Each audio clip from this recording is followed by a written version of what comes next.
मुझको संभाला है तुमने बाबा, जब से मुझको संभाला है तुमने बाबा। अब ज़माने की हमको खबर ही नहीं, अब ज़माने की हमको खबर ही नहीं। तुम ही साथी मेरे, मेरी मंजिल तुम ही साथी मेरे, मेरी मंजिल तुम ही। अब पाने की कुछ भी तो चाहत नहीं, जब से मुझको संभाला है तुमने बाबा। अब ज़माने की हमको खबर ही नहीं।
जब से मुझको संभाला है तुमने बाबा। अब ज़माने की हमको खबर ही नहीं।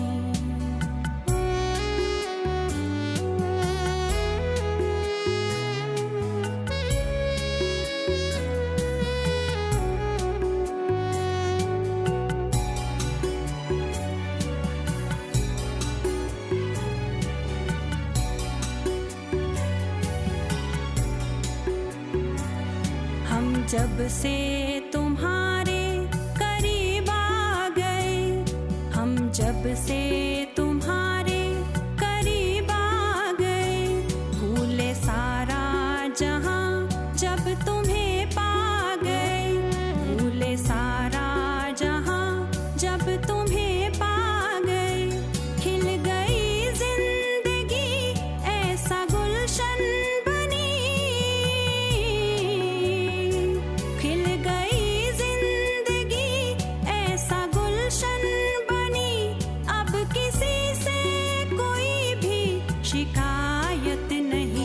जब से मुझको संभाला है तुमने बाबा।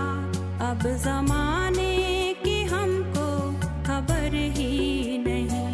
तुम ही साथी मेरे, मेरी मंजिल तुम ही साथी मेरे, मेरी मंजिल तुम ही।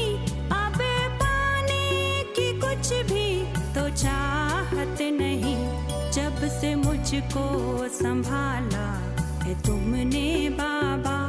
अब ज़माने की हमको खबर ही नहीं, अब ज़माने की हमको खबर ही नहीं, अब ज़माने की हमको खबर ही नहीं।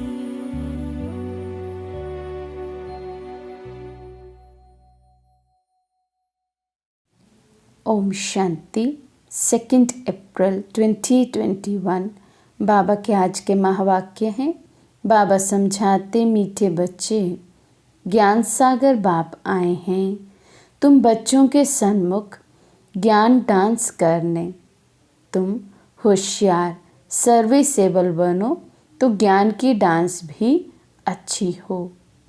प्रश्न है, संगम युग पर तुम बच्चे अपने में कौन सी हॉबी डालते हो? बाबा समझाते, याद में रहने की। यही है रूहानी हॉबी। इस हॉबी के साथ साथ तुम्हें दिव्य और अलौकिक कर्म भी करने हैं। तुम हो ब्राह्मण तुम्हें सबको सच्ची सच्ची कथा ज़रूर सुनानी है। सर्विस की भी तुम बच्चों में हॉबी होनी चाहिए। तो बाबा कहते एक तो याद में रहने की हॉबी होनी चाहिए, उसके साथ साथ दिव्य और अलौकिक कर्म करने की हॉबी, और तीसरा बाबा ने कहा हम बच्चों में सर्विस करने की भी हॉबी होनी चाहिए। गीत है धीरज धर मनवा। ओम शांति। जैसे कोई हॉस्पिटल में बीमार होते हैं तो पेशेंट दुख से छूटने की आश रखते हैं। डॉक्टर से पूछते हैं क्या हाल है, कब ये बीमारी छूटेगी। वे तो सब है हद की बातें, ये है बेहद की बात। बाप आकर बच्चों को राय देते हैं। ये तो बच्चे जान चुके हैं कि बरोबर सुख और दुख का खेल है।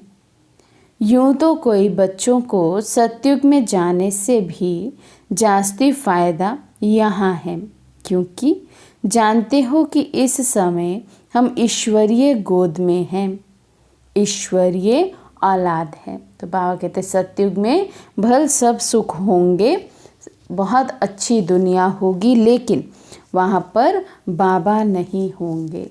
तो बाबा कहते वहाँ से तो यहाँ अच्छा, यहाँ हम इस समय ईश्वरीय गोद में पल रहे हैं, ईश्वरीय संतान हैं।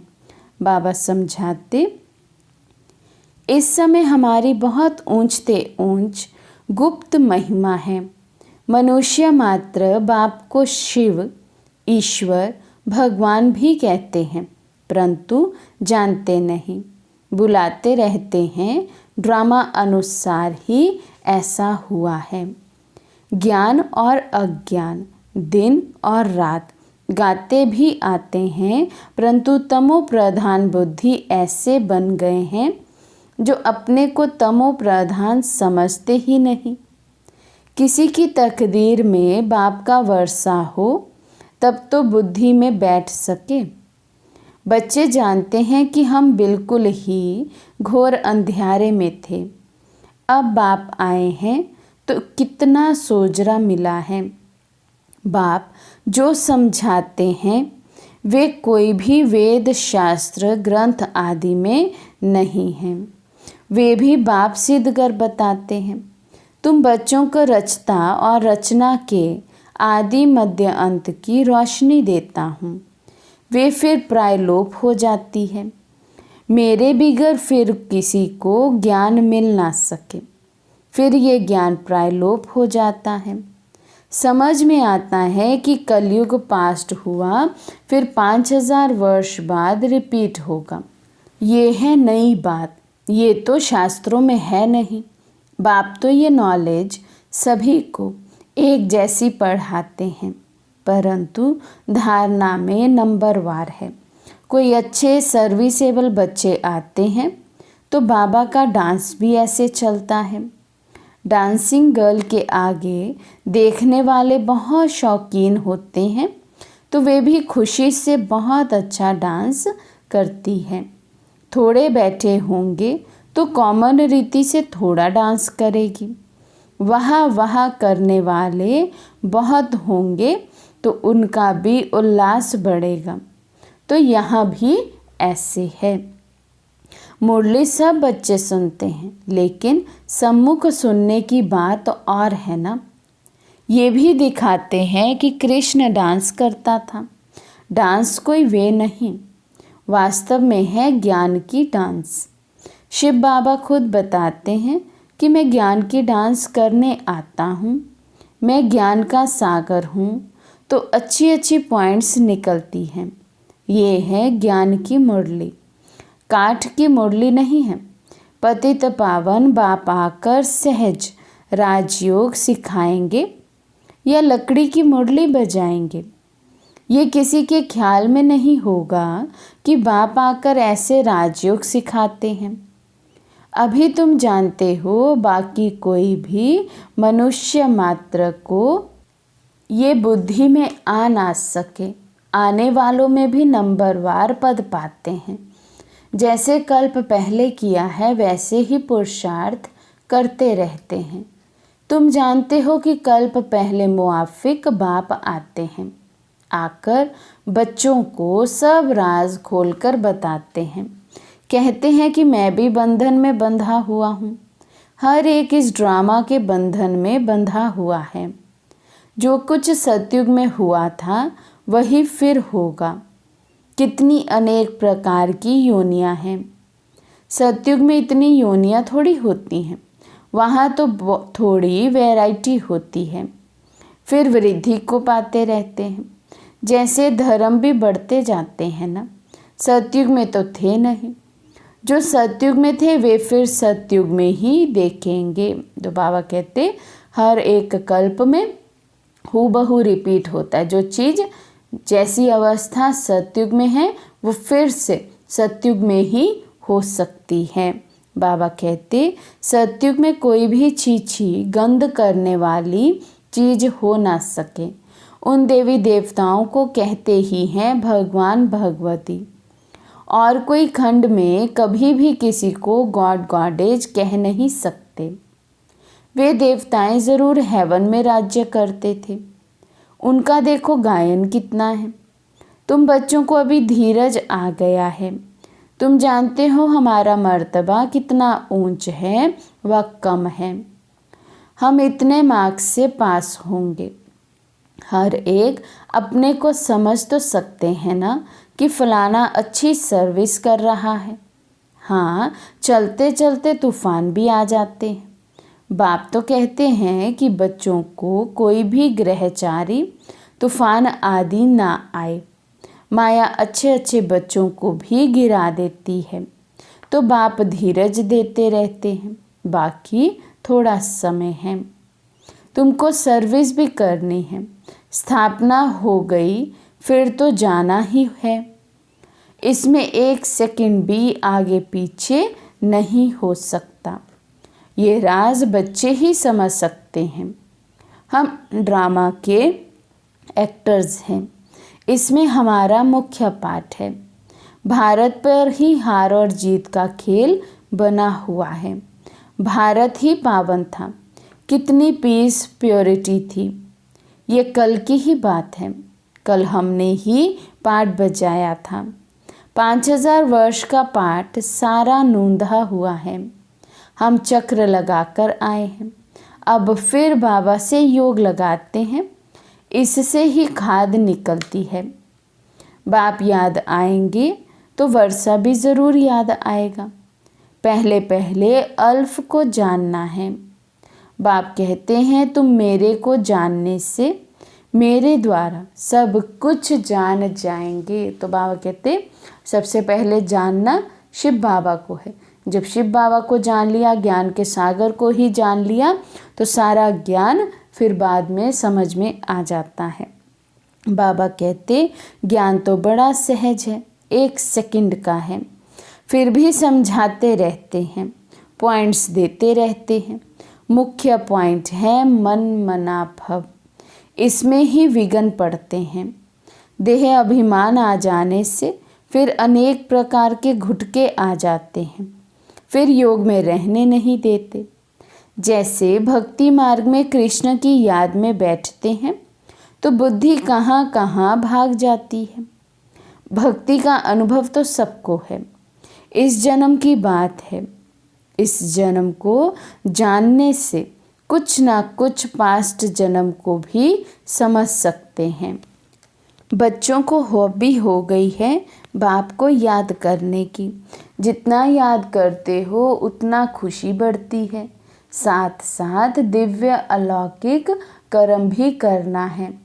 तुम हो ब्राह्मण, तुम सत्यनारायण की कथा, अमर कथा सुनाते हो। मूल बात एक है जिसमें सब कुछ आ जाता है। याद से ही विकर्म विनाश होते हैं। ये एक ही हॉबी रूहानी है। बाप समझाते हैं कि ये नॉलेज तो बड़ी सहज है। कन्याओं का नाम भी गाया हुआ है। अदर कुमारी, कुंवारी कन्या, कुंवारी का नाम सबसे ज़्यादा बाला है। उनको कोई बंधन नहीं है। वे पति तो विकारी बना देते, ये बाप तो स्वर्ग में ले जाने के लिए श्रृंगारते हैं, स्वीट सागर में ले जाते हैं। बाप कहते हैं इस पुरानी दुनिया को पुराने देह सहित बिल्कुल भूल जाओ। तो बाबा कितना पक्का करा रहे हैं, इस पुरानी देह पुरानी दुनिया को बिल्कुल हमें भूलना है और स्वीट सागर में समाये रहना है। बाबा कहते, आत्मा कहती है हमने तो 84 जन्म पूरे किए हैं, अब फिर हम बाप से पूरा वर्षा लेंगे। हिम्मत रखते हैं, फिर भी माया से लड़ाई है। आगे तो ये बाबा है, माया के तूफान जास्ती इनके पास आते हैं। तो बाबा कहते पहले नंबर पे ब्रह्मा बाबा है, तो इसलिए सारे जो पेपर हैं, सब जो इम्तिहान है, परिस्थितियां हैं, वो सबसे पहले ब्रह्मा बाबा के पास आती हैं। बाबा कहते बहुत आकर पूछते हैं कि बाबा हमको ये होता है। बाबा बताते हैं कि बच्चे हाँ, ये तूफान तो ज़रूर आएंगे, पहले तो मेरे पास आते हैं, अंत में सब कर्मातीत अवस्था को पा लेंगे। ये कोई नई बात नहीं है, कल्प पहले भी हुआ था, ड्रामा में पार्ट बजाया, अब फिर वापस घर जाते हैं। बच्चे जानते हैं ये पुरानी दुनिया नर्क है। कहते भी हैं कि ये लक्ष्मी नारायण क्षीर सागर में रहते थे। इन्हों के मंदिर कितने अच्छे अच्छे बनाते हैं। पहले पहले मंदिर बनाया होगा तो क्षीर का ही तालाब बनाकर विष्णु की मूर्ति को बिठाया होगा। बहुत अच्छे अच्छे चित्र बनाकर पूजा करते थे। उस समय तो बहुत ही सस्ताई थी। बाबा का सब देखा हुआ है बरोबर। ये भारत कितना पवित्र क्षीर का सागर था। तो बाबा कहते ब्रह्मा बाबा ने तो सब कुछ देखा है, भक्ति की हुई है, तो बहुत अच्छे अच्छे चित्र पहले बनाते थे। बाबा का सब देखा हुआ है बरोबर। ये भारत कितना पवित्र क्षीर का सागर था, दूध घी की जैसे नदियाँ थी। ये तो महिमा दे दी है, स्वर्ग का नाम लेते ही मुख पानी होता है। तुम बच्चों को अब ज्ञान का तीसरा नेत्र मिला है, तो बुद्धि में समझ आई है। बुद्धि चली जाती है अपने घर, फिर स्वर्ग में आएंगे, वहाँ सब कुछ नया ही नया होगा। बाबा श्री नारायण की मूर्ति देख बहुत खुश होता था, बहुत प्यार से रखता था। ये भी नहीं समझता था कि हम ही ये बनूंगा। ये ज्ञान तो अब बाबा से मिला है। तुमको ब्रह्मांड और सृष्टि चक्र के आदि मध्य अंत का ज्ञान है। जानते हो कि हम कैसे चक्र लगाएंगे। बाबा हमको राजयोग सिखा रहे हैं। तुम बच्चों को बहुत खुशी होनी चाहिए, बाकी थोड़ा समय है। तो बाबा कहते हम बच्चों को कितनी खुशी होनी चाहिए कि बस अब थोड़ा सा समय इस नर्क में है, फिर हम जाएंगे स्वर्ग में। बाबा कहते शरीर को कुछ ना कुछ तो होता रहता है। अब ये तुम्हारा अंतिम जन्म है। अब तुम्हारे सुख के दिन आते हैं ड्रामा प्लान अनुसार। देखते हो कि विनाश सामने खड़ा है। तुमको तीसरा नेत्र मिला है। मूल वतन, सूक्ष्म वतन, स्थूल वतन को अच्छी रीति जानते हो। ये स्वदर्शन चक्र तुम्हारी बुद्धि में फिरता रहता है। खुशी होती है। इस समय हमको बेहद का बाप टीचर बन पढ़ाते हैं, परंतु नई बात होने कारण घड़ी घड़ी भूल जाते हैं। नहीं तो बाबा कहने से ही खुशी का पारा चढ़ जाना चाहिए। राम तीर्थ श्री कृष्ण का भगत था, तो कृष्ण के दर्शन के लिए कितना करते थे। उसको साक्षात्कार हुआ और खुशी हो गई, परंतु उससे क्या हुआ, मिला तो कुछ भी नहीं। यहाँ तो तुम बच्चों को खुशी भी है, क्योंकि जानते हो 21 जन्म के लिए इतना ऊंच पद पाते हैं। तो बाबा कहते साक्षात्कार आदि हुआ, लेकिन उससे फ़ायदा क्या। मिलेगा तो कुछ नहीं, प्राप्ति तो कुछ भी नहीं है। तो इसलिए बाबा कहते हैं अभी हम बाबा की याद में रहते हैं तो हमें 21 जन्मों के लिए ऊंच पद मिलता है। बाबा समझाते 3 हिस्सा तो तुम सुखी रहते हो ना, अगर आधा आधा हो फिर तो फायदा हुआ नहीं। 3 हिस्सा माना सतयुग त्रेता युग तो है ही सुख की दुनिया, लेकिन बाबा कहते द्वापर युग में भी एकदम से तो दुखी नहीं होते, तो कुछ समय तो वहाँ पर भी सुख में रहते हैं। भल परसेंटेज कम हो जाती है सतयुग के कंपैरेटिवली, लेकिन द्वापर युग की स्टार्टिंग में तो फिर भी सुख है। इसलिए बाबा कहते 3 हिस्सा 1/3। अगर आधा आधा हो फिर तो फायदा हुआ नहीं। तुम 3 हिस्सा सुख में रहते हो, तुम्हारे जैसा सुख कोई देख ना सके।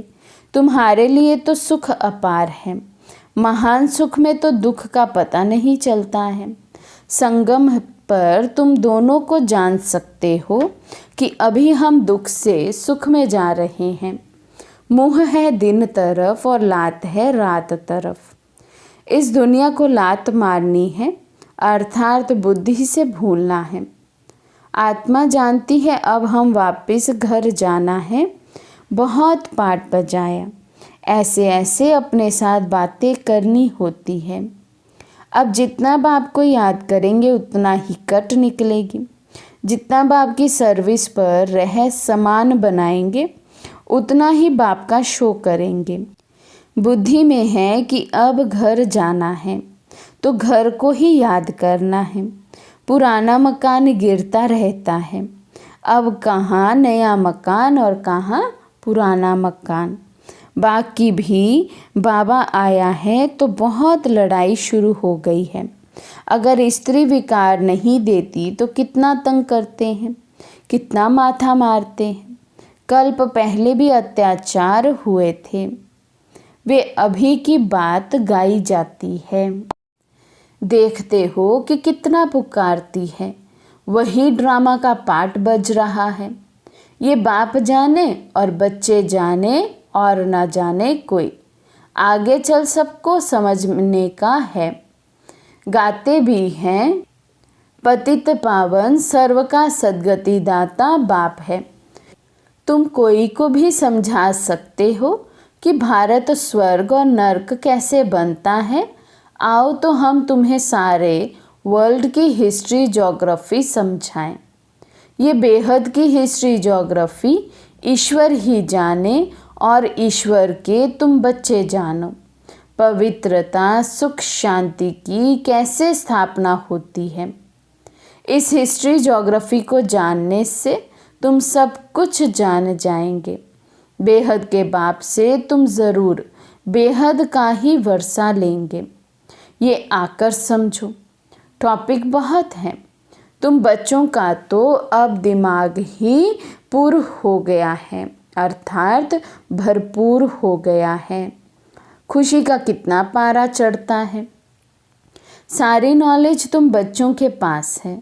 नॉलेजफुल बाप से नॉलेज मिल रही है। फिर हम ही जाकर लक्ष्मी नारायण बनेंगे, वहाँ फिर ये नॉलेज कुछ भी नहीं होगी। कितनी गुहिया बातें समझने की है। बच्चे सीढ़ी को अच्छी रीति समझ गए हैं ना। तो ये चक्र 84 का है। अब मनुष्यों को भी क्लियर कर समझाना है। इसको अब स्वर्ग व पावन दुनिया थोड़ी कहेंगे। सतयुग अलग है, कलयुग अलग चीज़ है। ये चक्र कैसे फिरता है ये समझाने में सहज है, समझानी अच्छी लगती है, परंतु पुरुषार्थ कर याद की यात्रा में रहें।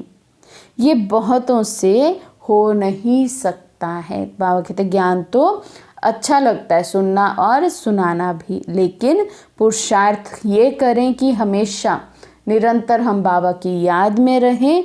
बाबा कहते ये मुश्किल है, बहुतों से होता ही नहीं है। अच्छा, मीठे मीठे सिके लदे बच्चों प्रति माता पिता बाप दादा का याद प्यार और गुड मॉर्निंग। रूहानी बाप के रूहानी बच्चों को नमस्ते। हम रूहानी बच्चों की रूहानी बाप दादा को दिलवा जान शिकवा प्रेम से नमस्ते नमस्ते नमस्ते जी। धारणा के लिए मुख्य सार। फर्स्ट पॉइंट है, इस पुरानी देह और दुनिया को बुद्धि से भूल बाप और घर को याद करना है।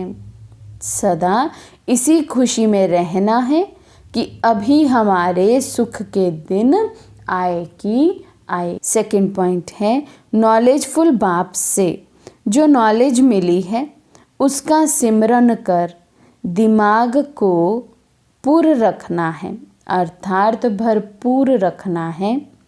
देह अभिमान में आकर कभी भी किसी प्रकार का गुटखा नहीं खाना है। आज का वरदान है, ईश्वरीय भाग्य में लाइट का क्राउन प्राप्त करने वाले सर्व प्राप्ति स्वरूप भव। दुनिया में भाग्य की निशानी राजाई होती है और राजाई की निशानी ताज होता है। ऐसे ईश्वरीय भाग्य की निशानी लाइट का क्राउन है और इस क्राउन की प्राप्ति का आधार है प्योरिटी।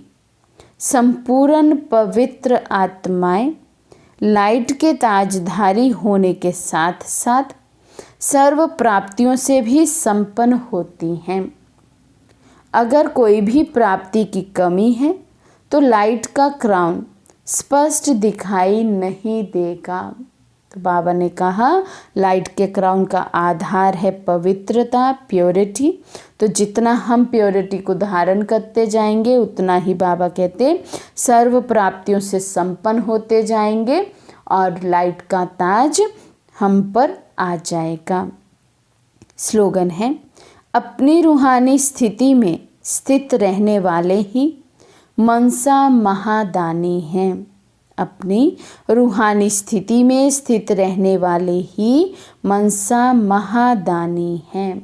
अच्छा, ओम शांति। सबके दिल में प्रभु प्यार भरते चलो, सबके दिल में प्रभु प्यार भरते चलो। सबसे उत्तम यही सेवा करते चलो, सबके दिल में प्रभु प्यार भरते चलो।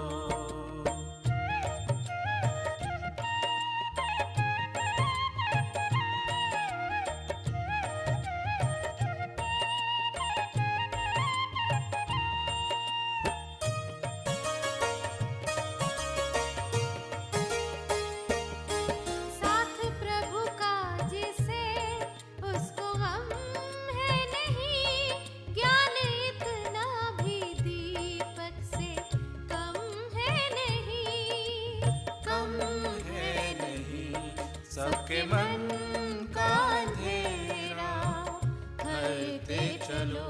सबसे उत्तम यही सेवा करते चलो, सबके दिल में प्रभु प्यार भरते चलो।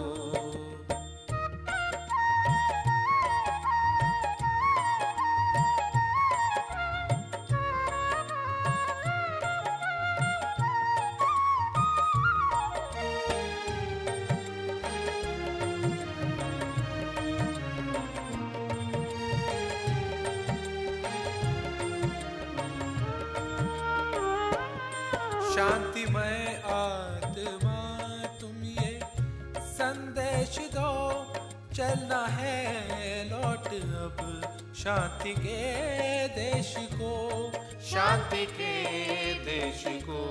शांति सागर से संबंध करते चलो, सबसे उत्तम यही सेवा करते चलो। सबके दिल में प्रभु प्यार भरते चलो।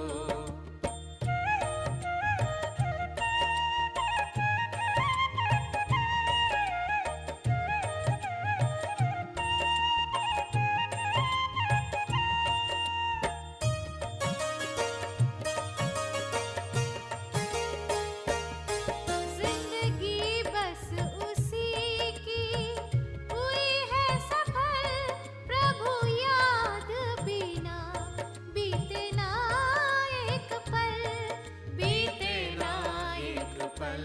प्रेम की दरिया बन उमड़ते चलो।